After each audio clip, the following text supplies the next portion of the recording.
In the compute race, FSD's unsupervised profitability is Tesla's strategic advantage. More important than Optimus, unsupervised.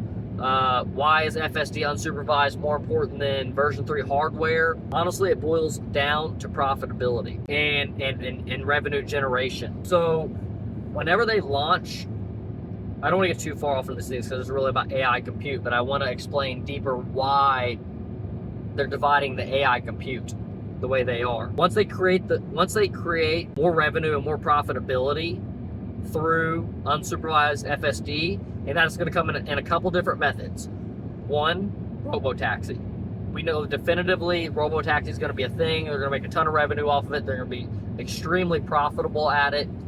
Also under that same category, they're going to be able to use our vehicles and make revenue off of the vehicles that we actually purchase. We'll also be able to make money off the vehicles, revenue off the vehicles that we purchase by putting them into the RoboTaxi fleet as well. But the next thing is being able to charge more for FSD, either on an outright purchase price, on a subscription price, and a couple more things.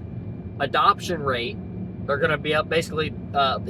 We've got some new information. The adoption rate of FSD is in the teens right now for like your Model 3 and your Model Y. For the Model S and X, it's like a 50-60% adoption rate for your Model S and your Model X.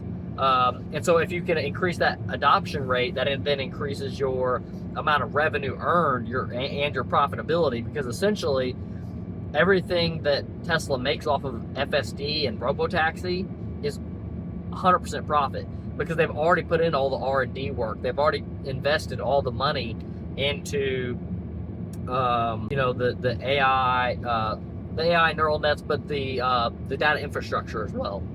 Given that I'm kind of excluding the fact that they're still expanding that, and they're going to continue to expand that. Why? Because those who expand the most in their compute are going to have the edge in the future. Essentially, for the next probably, I would say maybe an infinite amount of time, but I would say at least the next 10 to 30 years, we're going to be in a compute race where everybody's racing to build as many data centers as possible, just because training is going to take so much compute. Energy is also going to follow this as well, because data centers take a ton of energy.